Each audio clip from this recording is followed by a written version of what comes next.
இன்றளவிலுமே அது புதுமையான படமாக தான் நிலைச்சு நிற்குது. அந்த படத்தில் மோகன் ஹீரோவாகவும் ராதாவும் சுஹாசினியும் ஹீரோயினாக நடிச்சிருப்பாங்க.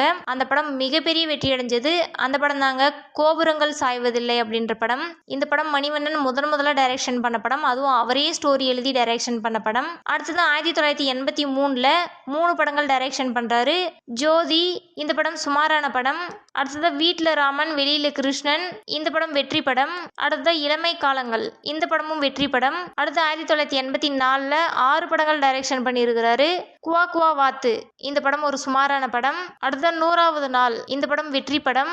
அடுத்த இங்கேயும் ஒரு கங்கை இந்த படம் வெற்றி படம். அடுத்த அம்பிகை நேரில் வந்தால் இந்த படம் ஒரு சுமாரான படம். அடுத்த 24 மணி நேரம் இந்த படம் வெற்றி படம். அடுத்த ஜனவரி 1 இந்த படம் வெற்றி படம். அடுத்தது 1985 3 படங்கள் டைரக்ஷன் பண்ணாரு. இந்த வீடியோ நீங்க முழுசா பார்க்கணும்னா கீழே லிங்க் கொடுத்துருக்கேன், கிளிக் பண்ணி பாருங்க.